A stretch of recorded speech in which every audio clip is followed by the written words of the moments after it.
Okay, I'm not gonna lie. I thought this would be fun or funny, but, but I think I might be cursed.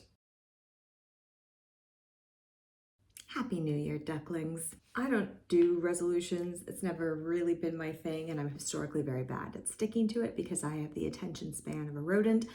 But I do like to do themes. And if you go to any of my other weird little corners of the internet, I've done years worth of writing about the idea of themes informing a year and influencing my choices rather than having like specific targets that I want to stick to.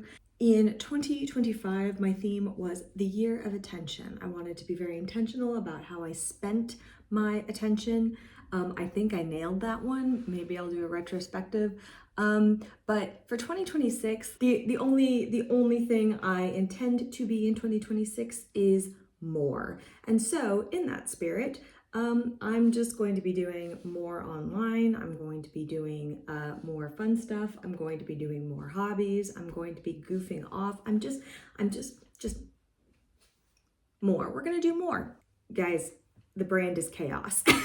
And so as a final farewell and fuck you to 2025, I have a website. And one of the things that I did just to be funny, just to be an adorable little chaos gremlin on the internet at the end of 2024 is I did like a post where I did not predictions, but like tongue-in-cheek ideas of what I thought, you know, could happen in 2025. Because, you know, whoever is running the writer's room of the universe, we jumped the shark. If you pitched reality as a TV show, it would never get made. No one would believe in it. I went back and I thought, what did I say I thought was going to happen in 2025? That'll be fun, right? Let's react to what I thought was going to happen in 2025. And you guys, you know those myths, you know those Greek myths where it's the monkey's paw problem, like someone is given a gift but not really. I think I have a Cassandra problem because I think I was given the gift of prophecy without the benefit of specificity. I didn't get it all right, but I'm gonna argue to you that I got the gist of the year. And I don't know what that says about reality or me, but I don't think either of them can possibly be good. Anyway, what did I think was going to happen in 2025? Trump has a major health incident of some kind, and we get to stare our collective political choices directly in the face as MAGA factions fight for supremacy under acting President Vance, God help us. Do you remember the weekend when we thought he all died? Like, I didn't get this one right, but I got the vibe right. I think I got the vibe right. So I'm gonna give myself half a point for that one. Like, I'm gonna keep track. I'm keeping track, and yeah, I get half a point for that one. May it happen in 2026. Amen. Next up, one major tech platform has like a business defining crisis, I said, and I hoped it was AI.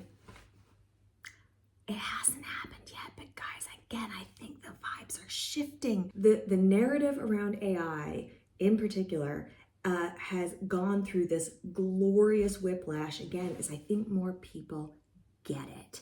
That we realize that the US economy and therefore aspects of the world economy are like 6 billionaires in a trench coat, and they're all just passing money around to one another. So we didn't have a business defining crisis unless you count, you know, whatever major reveal we're on for Meta at this point.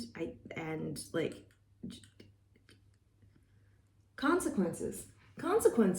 Bueller. So the crisis hasn't hit yet, but I think the crisis is coming. I'm gonna give myself another half point. Then, the US government mints a meme coin. Well, the US government didn't, but the Trump family business is now cryptocurrency. So do I get a half point for this? I don't know. I'm gonna hold myself accountable. The US government didn't do it, so I don't get this one, but again, I was tasting something in the wind with this one. Oh, this one is a fail. Kim Kardashian gets married again. No points for me. Okay, a manosphere man just bites the bullet and invents a cult outright. And I also had a bonus one that another one just comes out as gay to skip to the end because we're tired of it. Specificity, not my strong suit. Vibes? I'm not saying I'm an oracle. I'm just saying I can read some tea leaves. Like, again, there's been a shift. There's been a shift in the language and awareness around the manosphere generally. A lot of them are leaning explicitly into Fascism. I'm gonna say that the Charlie Kirkification of certain areas of the online far right definitely have reached cult status after his murder. And in case you haven't noticed, there was a delicious tiny little micro scandal when a major far right influencer whose closeted behaviors, in spite of him being married to a woman, is something of an open secret in the media. He crashed out after being accused of being gay, and well, let's just say the story is still developing. I'm giving myself half a point. Ooh, this one was fun. Likewise, a major tradwife influencer gets divorced, a battle to crown a new alt-right queen ensues, and the dark horse candidate from Secret Lives of Mormon Wives emerges. I don't actually follow that many tradwives individually, except, you know, I follow them as like a genre, if you will, just because I find it so deeply curious. But there is, in fact, a battle currently taking place for the queendom of the alt-right. Current contenders, widow Erica Kirk, who is going through her 7 stages of grief tour, currently giving out merch and dressing in sequins, and Candace Owens, ferocious anti-Semite and bigot. But the girlies are kind of battling it out for supremacy, so I think I got this one right. The dark horse candidate was not from the Secret Lives of Mormon Wives, but she is going on to be the new Bachelorette, so half a point for me. Another CEO gets murked. No points. Wah, wah. This one was fun. I said either that Tavis was going to get married in secret, or, you know, they were going to break up and she was going to date Pete Davidson or something. No, it didn't happen, but they did get engaged. And like, this is like my favorite fame adjacent moment. This is the closest I will ever get to like any kind of celebrity encounter. My best friend X, in addition to her day job, is a genuine influencer in the fine jewelry landscape. And she knows the coolest people, the coolest artists. She platforms them, she promotes them and celebrates them. And she loves cool, beautiful things. At her 40th birthday party a couple of years ago in New York, she invited a bunch of her friends from the jewelry world. I can't speak, guys. Like, I speak in spoonerisms all the time. It's a problem. It's not going anywhere. Get used to it. She invited a bunch of her friends from the jewelry world, and I ended up sitting next to Kindred, i.e., the woman who designed Taylor Swift's engagement ring. And she and I just like spent the night drinking cocktails and hanging out together. Like, and she was so lovely. She was like thoughtful and kind and just so interesting to talk to. And yeah, that imagine my surprise when, like, because, you know, X is in the jewelry space, when the you know, the engagement dropped, I immediately messaged her. I'm like, look, jewelry for you to talk about. And she's like, I know who did that ring. And I was like, you're kidding. That is my one claim to fame. I had a night of cocktails with Taylor Swift's engagement ring designer, and I will never be cooler or more relevant. Ooh, I genuinely like, ooh, wait.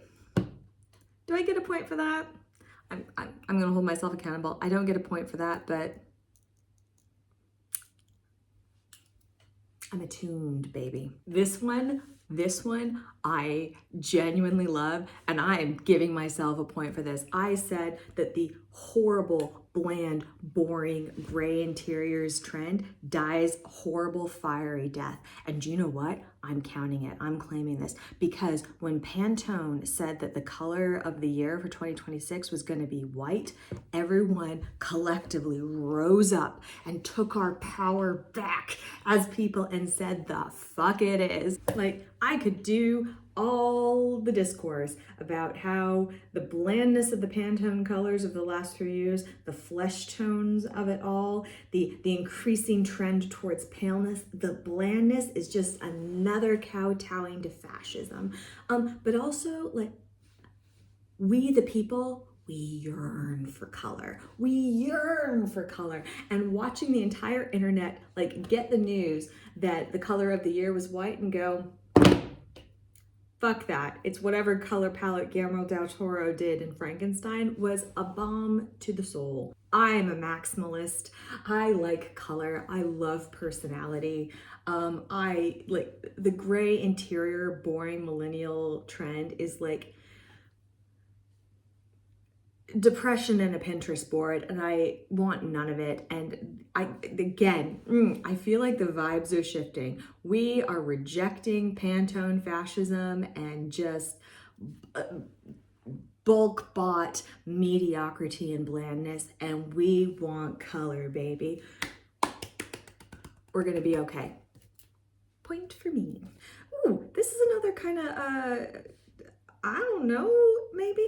I said, jokingly, in case the KGB is listening, that Putin dies. Weird things are happening in Russia right now. Like, apparently, there's a historical precedent that when bad things happen, Tchaikovsky plays on the radio. This happened when the Soviet Union, dissolved, blah, blah, blah. And a few days ago, Tchaikovsky was was being blared. And then the Kremlin released Putin's New Year message, and because we live in, the worst timeline and no one knows what's real anymore, everyone is like, is this AI? And to be fair, it kind of does look like AI. And I'm not saying it's real. I'm not saying it's real. We are being media critical. We're being media literate. 2026 is a new year. Ooh, another one that I think I'm right. I said that the Middle Ages were going to have a cultural aesthetic renaissance. And certain media publications agreed with me. As a trend, it is showing up in some places. It is not as prominent as I was hoping it was going to be, because instead of like medievalism, we got like Victorian romanticism, which was the Victorian version of medievalism. So I'm going to be good. I'm not going to give myself a point, but again, the warning signs were there. Alas, no. Elon Musk checks into rehab, and that he loses at least one government contract. Not yet, but I have faith.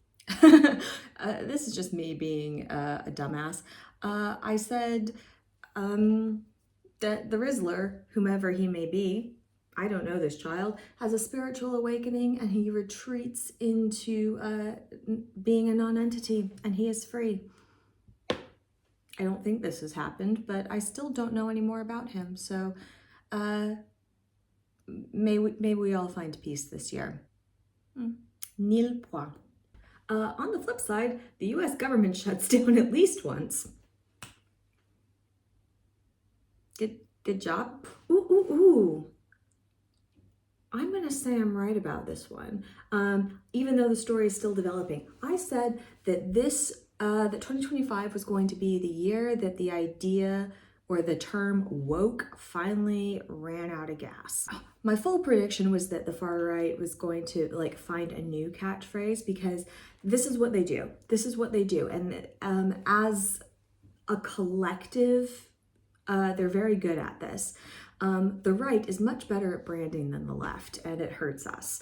The right is very good at taking a term, an acronym, an idea that is inevitably something that starts on the left with good intentions and thoughtful intentions, and isn't designed to name something or to categorize something, and weaponizes it. They did this with critical race theory. They did this with DEI. Like, this is what the right does. The right is not good at its own branding, because whenever it does, it comes up with Nazi shit. But it's very good at seizing and rebranding other things to its own benefit. They did this with the word woke, and my God, I got so sick of it. The use of the word woke as a meme pejorative, as a way to just categorize any number of things that they didn't like, were threatened by, signaled progress, or signaled any kind of advancement or safety for people that they didn't like. Like, I'm sorry, when the second Knives Out movie came out, I went to it with a family member who just kept saying, "Oh, it's so woke." It's a murder mystery, my dude. I had a family member who this word took over their vocabulary in a way that, like, I found so disheartening. Like, I did a whole, like, sincere video about that. Like, go check it out if you care. But the way that this word was weaponized just irritated the hell out of me, for any number of moral and ethical reasons, but also because it lost all meaning. It got overused, and thank goodness for that, because like, woke is back, baby. I talked in my last video that I think there's a vibe shift underway. I'm gonna keep track of this and all of the little tiny pockets of ways that I think this is happening, and maybe I'll do a retrospective on it.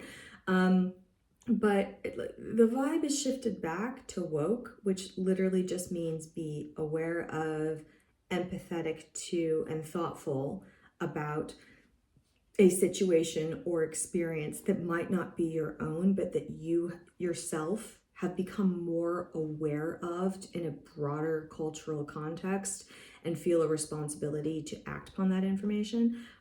That's called maturity and growth, people, and it's good. I said this in my post. I've been kind of impressed at how long the right stayed committed to the word woke as a pejorative.